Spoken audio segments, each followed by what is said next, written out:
folks, the Filipina P here, telling it like it is. Now you've all heard the phrase, she's not yours, it's just your turn, which refers to the belief that you're probably not gonna be her last man. If a woman's had 26 partners, what in the world makes you think she'll stop at you, Mr. 27? That's because women have a built-in hypergamous nature that makes us look for the best possible mate. And the more men we have to compare and to choose from, the more we're tempted to reach for the stars. So where does that leave you guys? Is it still possible to win a game you never asked to play?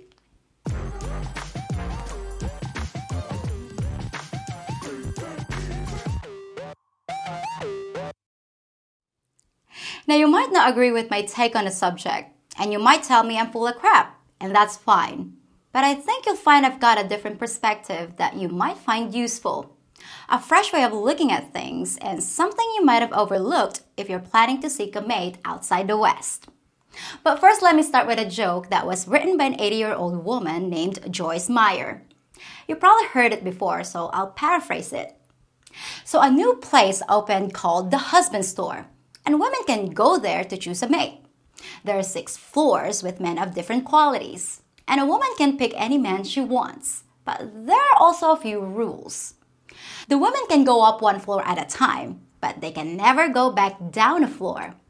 Once they made their purchase, they have to leave. So a woman enters the store and reads the sign on the first floor. It says, "Men with jobs." Now it's great to have a job, but that's not so unusual. So she gets into the elevator and goes to the second floor. The sign reads, "Men with jobs who love children." She thinks, that's nice, but I'm a pretty good catch. So I want to see who else they got up there. And off she goes to the third floor. The sign says, "Men with jobs who love children and are extremely good looking." She says, now we're talking. But she's compelled to go up to the fourth floor where the sign says, "Men with jobs who love kids, are drop-dead gorgeous, and help with housework." She thinks, oh wow, this is almost everything I ever wanted, but I'm not quite ready to bite yet. So she heads up onto the fifth floor, where the sign says, "Men who have jobs, love kids, are drop-dead gorgeous, help with housework, and they're great in the romance department." By this point, she's so tempted to go ahead and pick a husband. But the thought of what could be on the 6th floor is driving her crazy. So she hops on the elevator and heads on up. This floor is completely empty. And the sign reads, "You are visitor number 37,498 to the 6th floor. There are no men here. This floor only exists to prove you can't satisfy a woman. Thank you for shopping." At the same time, a wife store opened up across the street. It also has 6 levels. The first floor has wives who love sex. The second floor has wives who love sex and beer. None of the other floors have ever been visited. Not only does that show us that women are hard to please, but it's also a good illustration of hypergamy, which by definition is a woman's natural tendency to marry up, to find the best possible mate, a man who's in a better position than she is. Men, on the other hand, tend to marry down. You don't care about a woman's earning potential or social status, and you're generally much easier to please. You just want a loyal, agreeable woman so you can live a life of peace. Now, the concept of hypergamy is like this horrible boogeyman to you guys. And believe me, I get it. But the term only means marrying up, not trading up after marriage. Every woman has a natural tendency to look for the best mate, just like every man has a tendency to spread his seed around. But that certainly doesn't mean that all men are born to cheat. It's not that women can't help themselves when they see a more lucrative opportunity, just like you guys don't lose control when you see a younger, hotter woman than your wife. Now, a woman who marries one man as a stepping stone to get to another is guilty of monkey branching, which is definitely not okay. You might have had that experience in the West, But it's not something you'll see too much of in the Philippines because it's just not the way Filipinas think. Oh, I want an even bigger house and a younger man, so I'll just stay with this guy until I jump ship when a bigger fish swims by. No, that's not what it's like here. We take marriage much more seriously and only plan on doing it once. If we find a good Filipina, not a pure gold digger, she's not going to be jumping from branch to branch. She just wants to make sure that the first branch she chooses was higher than her own. And in the Philippines, being with a foreigner almost guarantees that. You still don't see that happening quite as much in the Philippines, but it's getting worse compared to decades past. Well, let's look at the obvious culprit. Western brand feminism. Are Filipinos becoming too westernized? Is feminism taking over here too? Whenever I hear that women from developing countries are becoming westernized, I can partly agree, but not in the way you might assume. When you think of westernized women, you probably have images of a scantily clad group of friends having a girls' night out at a club, talking about which one of them just got a promotion at work and how men are useless fools except as occasional bedmates. They might even have blue hair, and their biggest concern is that someone interrupted them when they were speaking. You know who I'm talking about. The fembots. But when you say that Filipinas are becoming westernized, it's not exactly like that here. It's not that we're becoming infected with feminism, although I'm sure some of us are, because the things that need to be present in order for it to spread just don't apply. And here's why. Modern feminism is about a power shift, eliminating the need for a man. Big government is replacing men and taking what they have and giving it to women. But neither of those situations exist in the Philippines. The government ain't helping us. The court system isn't automatically in our favor, and the men don't have anything to take. The idea that women don't need men just doesn't fly here. Having a working husband is important, and it often takes two salaries just to make ends meet. And as far as women deciding not to have kids in order to pursue a high-paying career in the Philippines, well, that's ridiculous. First of all, there just aren't any big money jobs here. And secondly, when's the last time you met a Filipina that didn't want kids? It's a totally different mindset from the West. Now, there are plenty of single moms here, raising kids on their own, but it's got nothing to do with feminism. It's a result of poor planning and wishful thinking. Ending up there poor with a baby on each hip isn't exactly our first choice, and there's no safety net to rescue us from our bad decisions.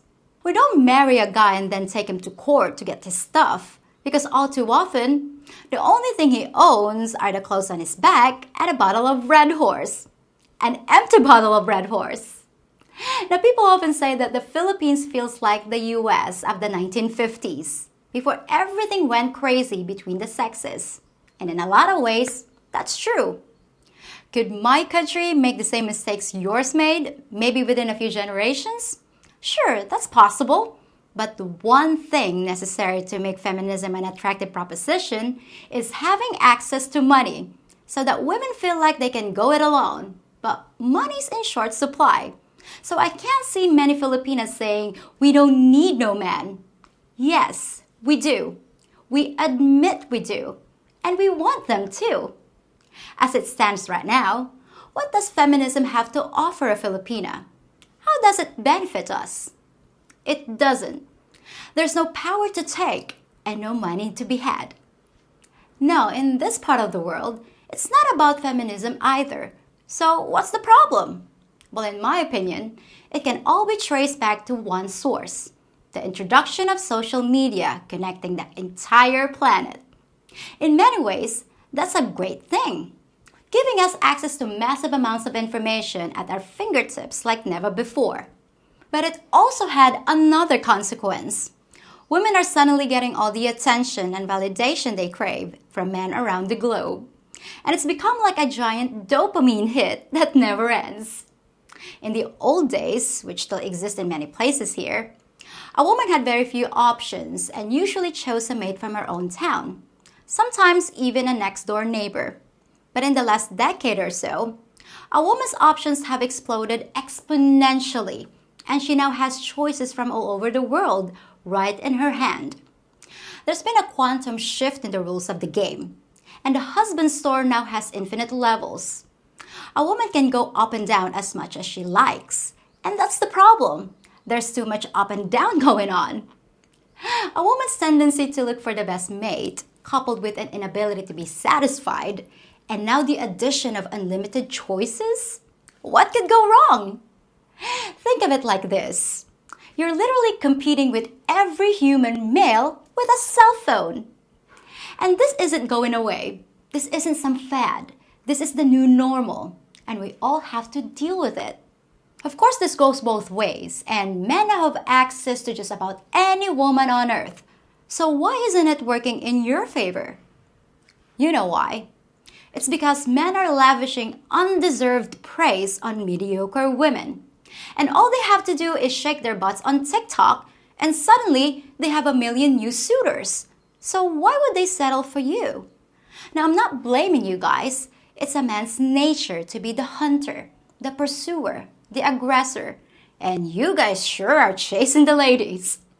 But here's one point I can't stress enough, because it's something a lot of you guys don't get. Women don't respect or value a man who just vomits his entire life savings onto her doorstep like a dog making a gift of a dead rabbit to show he can provide. The woman will gladly take it, sure, but it doesn't mean she respects you. Ironically, it actually makes you less appealing because women smell it as desperation, and nothing drops your market value faster than looking like you have no other options, or that you're willing to give everything under the sun before you even have your first date with her. And what do you think happens when women with inflated egos suddenly have virtually every man on the planet knocking on her door and telling them how great they are? This is what happens. Prices go up, expectations go up, and it's kind of like a runaway real estate market where the women are the sellers and the men are the buyers, scrambling to keep up with higher prices and a shrinking availability of prime property. Women who should be valued at Marvin Gardens prices are now acting like they're Boardwalk and Park Place. And you guys are landing on the luxury tax. In this game, trying to outbid the competition only drives up the price even more. Now, although this is a global phenomenon, things are slightly different here. Filipinas might welcome all the additional options that social media provides, but we don't think we're all that. In fact, most of the time we have the opposite problem. We don't think we're worthy of you. I did a whole video about our self-esteem issues, especially when considering a foreign mate. So if Filipinas are less affected by monkey branching, feminism, and endless praise, what does it take for a man to beat the competition? Well, the answer is deceptively simple. You'll get her by making her feel like you're the kind of man that doesn't need to compete. So how do you go about doing that? Well, in your part of the world, it means working on your body and building wealth. But here on this side of the planet, the reality's a little different. People are often amazed when they watch my interviews with local women, and they just can't comprehend it when they hear Filipinas say, sure, 5'6" is fine, and a salary of $1,000 a month is more than enough. To you, that just doesn't compute. So you think we must be up to something. But the truth is, we really don't care about a guy's muscles. Bulging pecs just aren't a thing here. And a woman's more likely to think you're too into yourself to have any room for her. We call it being cocky. You also don't need to amass a fortune. Just have enough that we don't have to worry about paying the light bill. So if you don't need to have a 666 to catch a Filipina, what do you need? Well, contrary to popular belief, you need more than a heartbeat and a passport. Unlike our modern Western counterparts, Filipinos appreciate traditional masculinity. And there's one trait that many masculine men share. In fact, in my opinion, it's the most undervalued trait of all: confidence. It's one of those things that gives a woman the tingles and almost puts you in the category of a bad boy, even without the muscles or a sports car. If you exude confidence, women assume that you're successful with the ladies, which is one of the most intoxicating aphrodisiacs in existence. We want the men that other women desire. It's just the way it is. Now, I'm not advising you to act like a jerk, but to keep your frame in mind, not someone else's. Let her know what you want, what your future plans are, and let her decide to jump on your train instead of hitching a ride to wherever she was going. Confidently lead her into your reality, and she'll follow. Be the strong man we want you to be. Something almost any man can do because it's within himself. If you're the star of your own life, you'll be surprised how many women suddenly want to be your leading lady and take the journey with you. In the West, you might feel like she's never yours, that it's just your turn. But here, you'll see that she can be yours permanently. Well, that's it for today, and I welcome your comments on this subject. I'll be back on Tuesday with something you've been waiting for. Till next time, folks.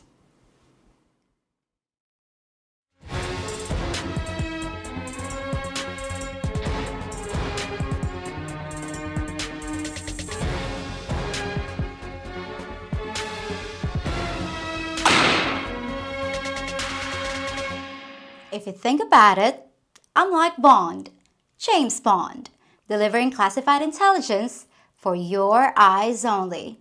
With a license to kill misinformation and bad advice, it's my mission to get you the truth about the Philippines. All I ask for my secret service is that you give a thumbs up on this video, subscribe to my channel, and visit my Patreon page for extra content and exclusive features. And while you're waiting for your next debriefing, check out some of my other videos too. Well, that left me shaken, but not stirred.